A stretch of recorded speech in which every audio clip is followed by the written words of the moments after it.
Je vais créer un autre nouveau projet. On va l'appeler quiz. Hein? C'est bon? Voilà. Donc, next. Next. Empty activity. Next. Finish.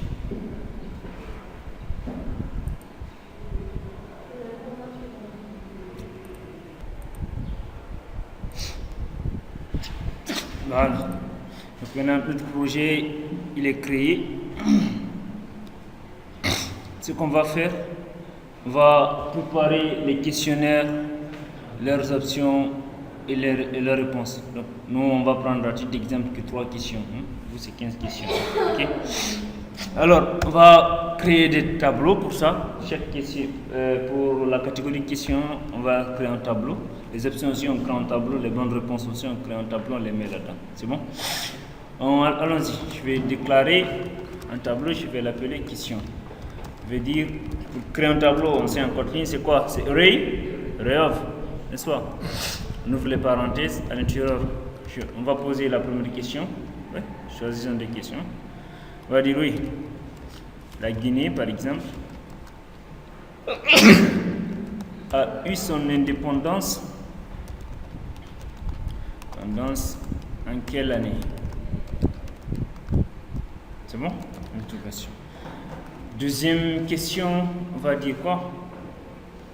Quelle est la superficie de la Guinée? Okay.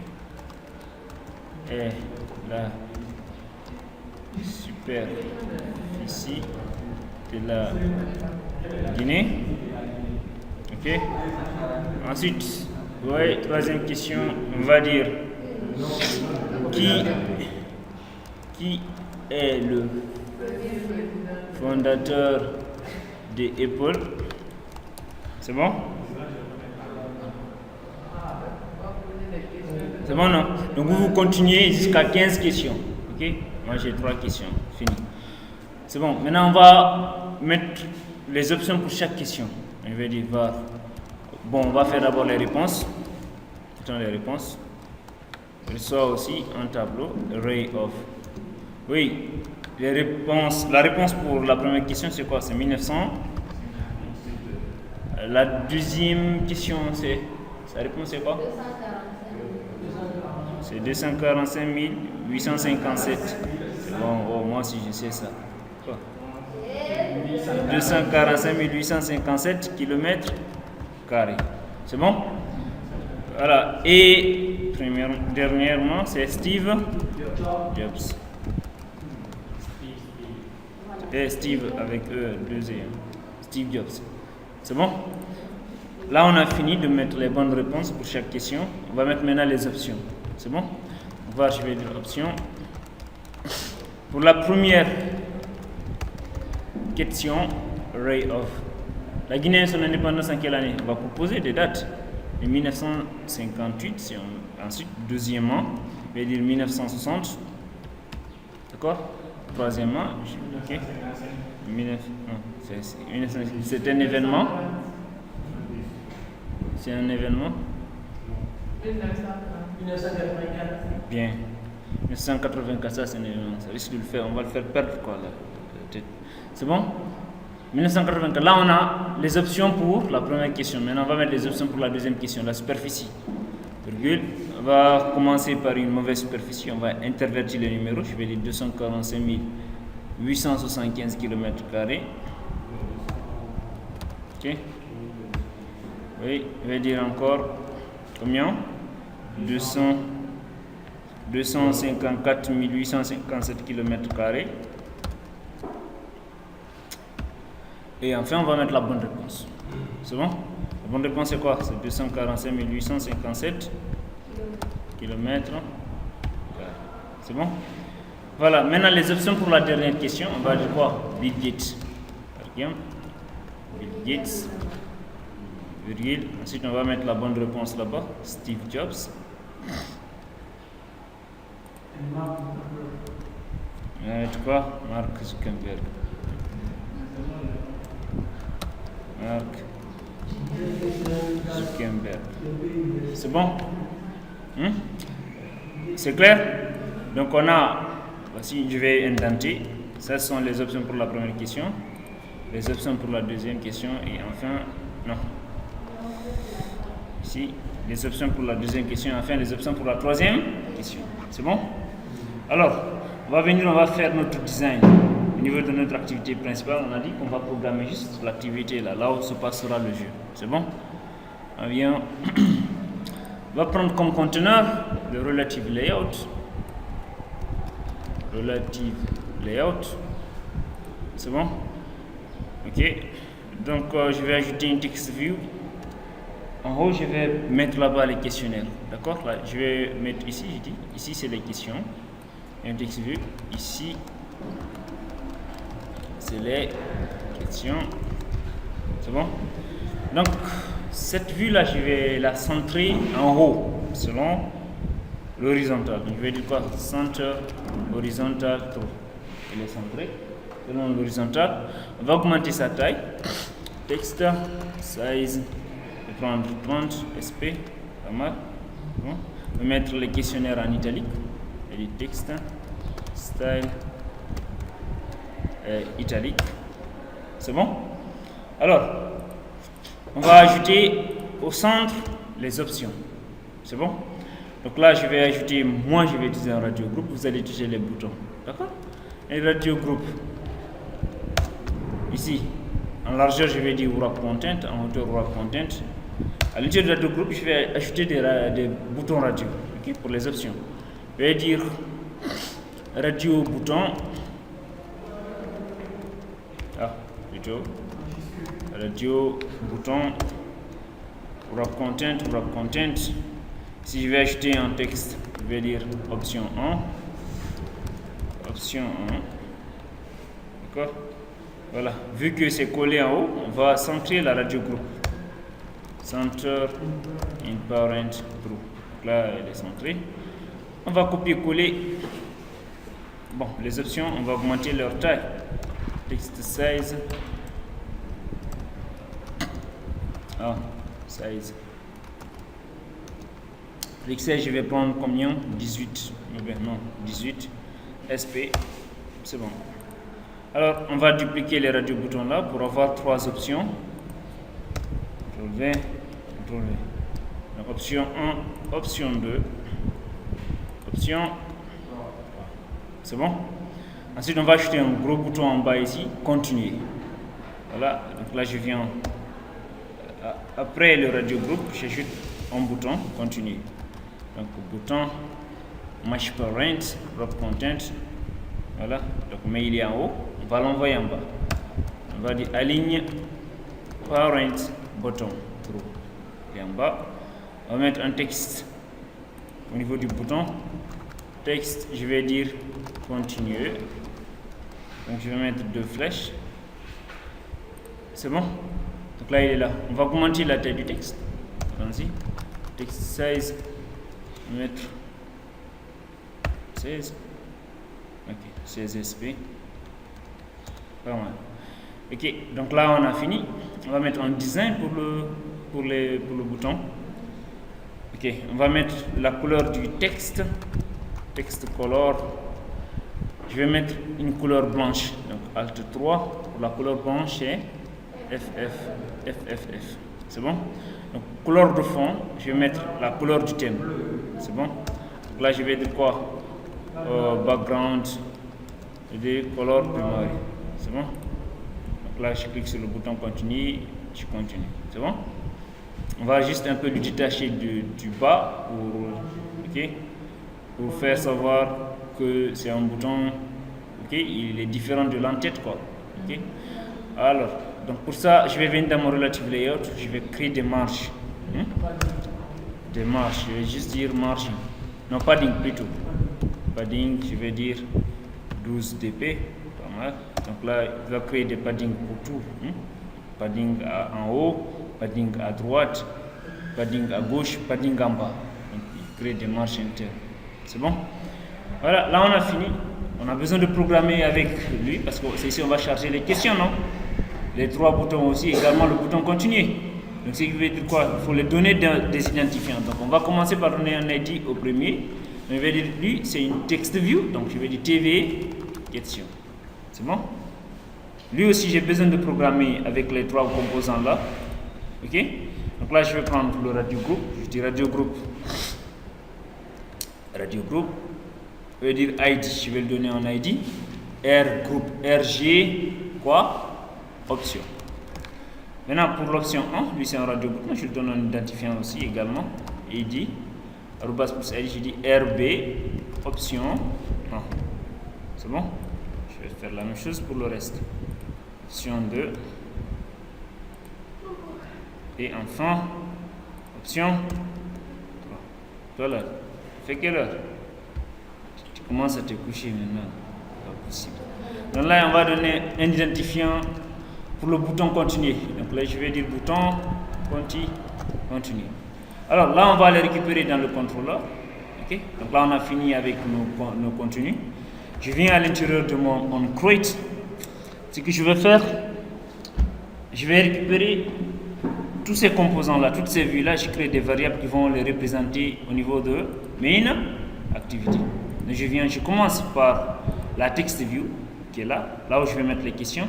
Je crée une variable pour pouvoir manipuler cette vue-là. Je crée une variable, je vais dire TV question pour la différencier du tableau question. Donc là, je dis reçoit. Son type de données, c'est quoi? C'est une text view, non? Donc, je peux dire text view comme ça. Ensuite, je dis reçoit find view by ID.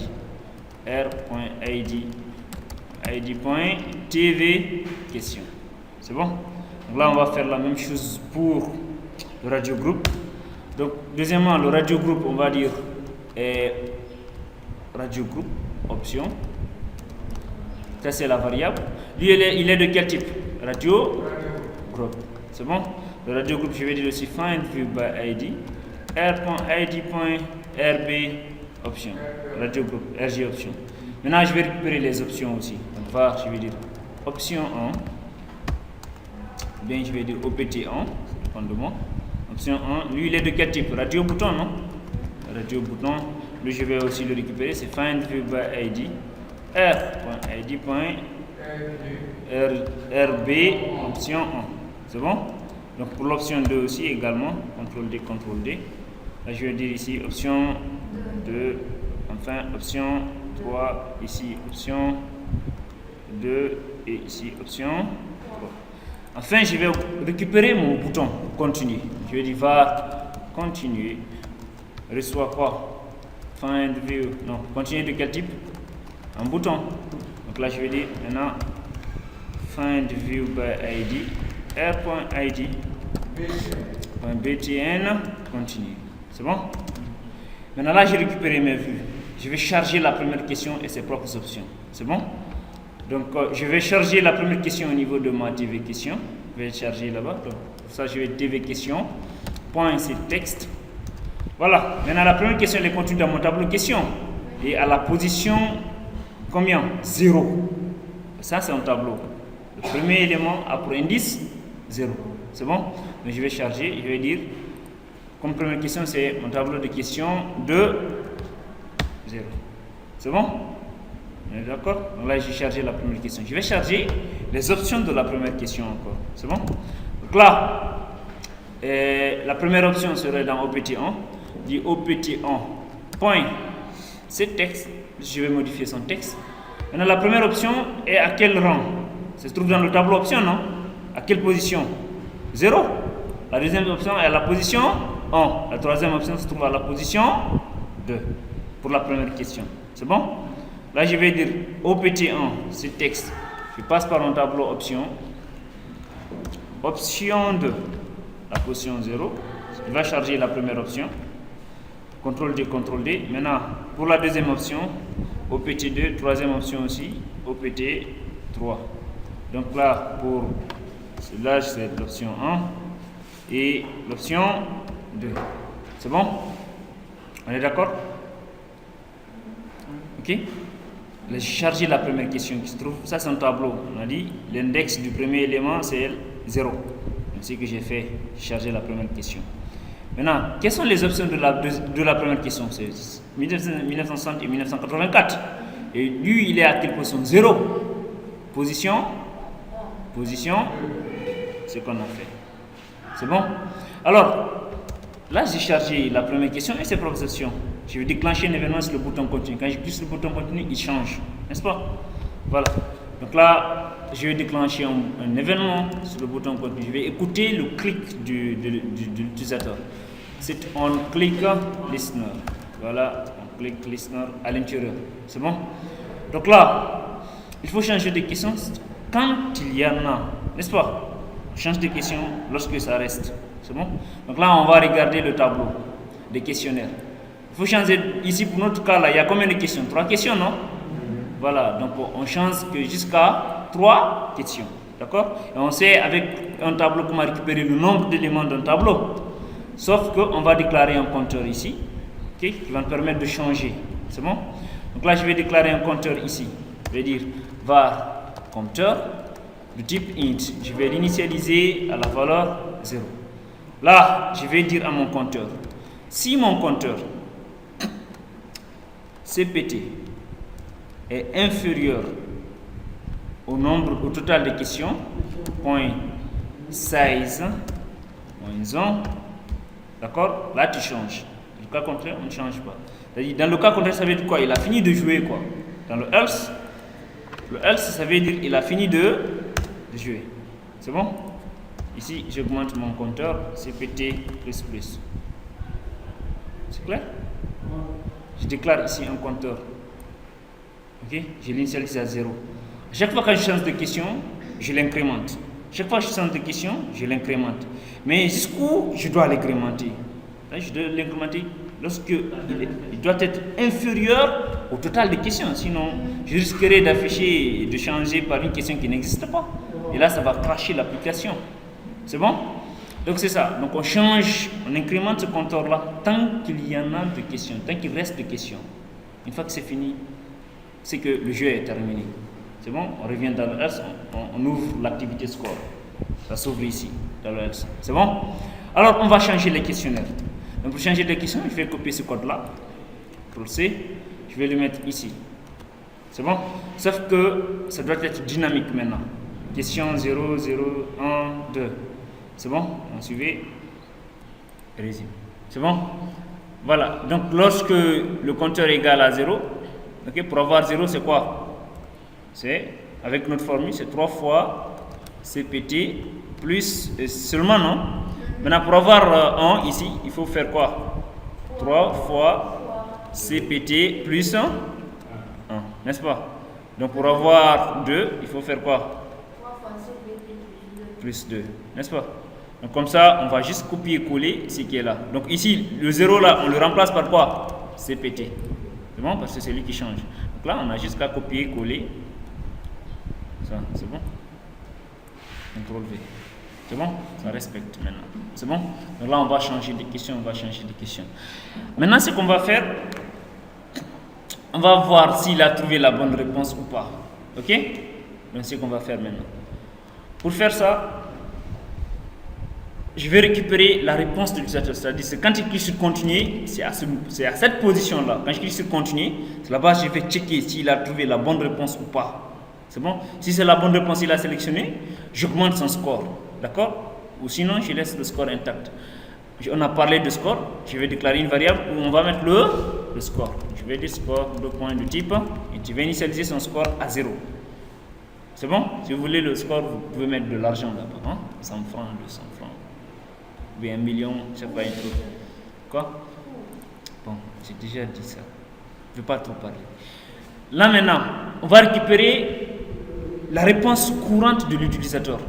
Pour récupérer la réponse courante de l'utilisateur, on passe par l'option qui a été sélectionnée par l'utilisateur. Parce que là, il y a des options. Si c'est l'option qu'il a sélectionnée, on récupère cette option-là, on prend son texte. Si c'est l'option 2, il a sélectionné, je récupère cette option, je prends son texte. C'est bon? Donc récupérons la réponse de l'utilisateur. Là, on va passer, regardez ici, si vous ne comprenez pas. Regardez. La première question, elle va apparaître. Ses propres options vont sortir. Maintenant, moi, je suis le joueur. Je prends soit, mon rôle, c'est soit de prendre option 1 ou option 2 ou option 3, mais pas les trois en même temps. Là, on est d'accord. Voilà. Donc, quand je prends l'option 1, quand je clique sur le bouton continue, c'est à ce niveau-là, je vais récupérer la réponse de l'utilisateur. Vous me suivez? Je vais comparer à la bonne réponse. Si les deux, c'est la même chose, là, je commande son score. Sinon, je ne commande pas son score. C'est bon? Donc, pour récupérer la réponse courante de l'utilisateur, je passerai par la radio groupe. Ok? Radio groupe qui a les radios boutons en son sein. D'accord? Donc, lui, il va me permettre de récupérer. Voilà. Donc, la réponse courante. Donc, je viens ici. Je vais déclarer une variable où je vais mettre la réponse courante. Je dis var. Réponse courante. D'accord? Elle est de type forcément string, non? Voilà. Donc je vais dire de recevoir. Je passe par mon radio groupe rg option, d'accord? Point selected, ok? Pour récupérer celui qui a été sélectionné, quoi, hein? Le check selected checked radio button id. C'est bon? On est d'accord? Voilà. Donc lui, il nous renvoie le ID en question, c'est-à-dire le ID, c'est ça, il va nous renvoyer. Si c'est l'option qui a été sélectionnée, il va renvoyer comme ID RB option 1. Si c'est l'option 2 qui a été sélectionnée, il va renvoyer comme ID RB option 2. Si c'est la troisième question qui a été sélectionnée, si c'est la troisième option plutôt qui a été sélectionnée, il va renvoyer comme ID RB option 3. Mais nous, on va extraire le texte qui est au-dessus. C'est bon? C'est le texte qu'on va récupérer. Va renvoyer le ID, mais avec cet ID là, nous on va aller récupérer le texte. C'est bon? C'est ce qu'on va faire. Donc pour récupérer ça, je viens ça, je prends ça, je garde, je mets find view by ID.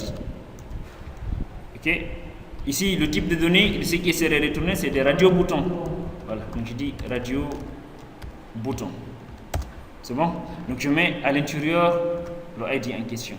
C'est bon? On est d'accord? Maintenant, je viens ici, je récupère le texte, quoi. C'est bon? Donc, je dis texte point to string. C'est bon? Donc là, il récupère le texte, il extrait le texte de l'ID en question, il met ça dans la réponse courante. Là, maintenant, on a la réponse courante. On va maintenant tester si la réponse courante équivaut à la bonne réponse. Mais la bonne réponse est contenue dans notre tableau de réponse, non? Et avec notre compteur à 0, lorsque le compteur est égal à 0, on a la bonne réponse à 0, non? Ici encore, ainsi de suite. Donc on va suivre le compteur en question. C'est bon? Alors ici, on fait la condition, on dit if la réponse courante est égale à notre tableau de réponse du compteur. Le compteur, je mets ici 0. Là, ça veut dire quoi? On a la bonne réponse, non? Alt graph 4, je vais augmenter son score. Je dis score plus. C'est bon? C'est dans ce sens-là seulement j'augmente son score.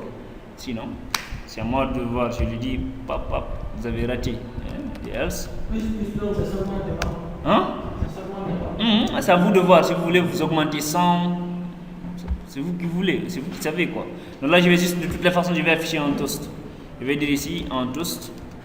Je vais dire vous avez raté. Je mets ici this comme le contexte.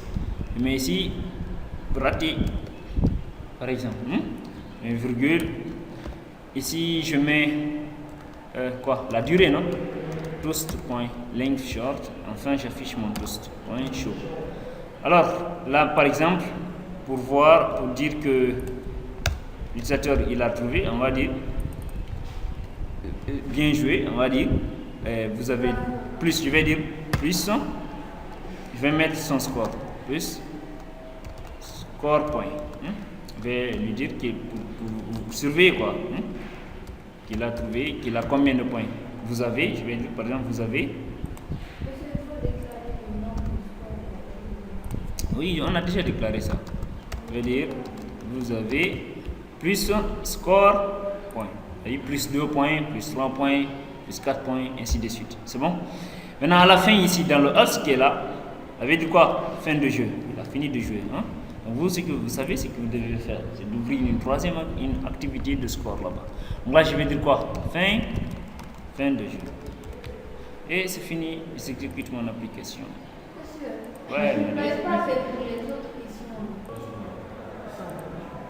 voilà. Voilà. On dit la Guinée a eu son indépendance en quelle année? C'est bon? Je vais jouer. Prendre 1958. Et je continue. Il me dit, vous avez plus un point. C'est normal, non? Il a changé la question. Maintenant, on est où? Quelle est la surface, la superficie de la Guinée? Bon, je vais rater cette fois-ci. Je prends 254 857 km². Tac, on me dit raté. C'est bon? Donc enfin, qui est le fondateur de Apple? C'est Steve Jobs. Hein? On avait raté Mark Zuckerberg. Il continue, tac, raté et fin de jeu. C'est 3 questions. Mettez Steve Jobs de l'époque. Ah, c'est bon maintenant. Donc on devait vider le check. Quoi? Monsieur, On devait le vider à chaque fois. fois.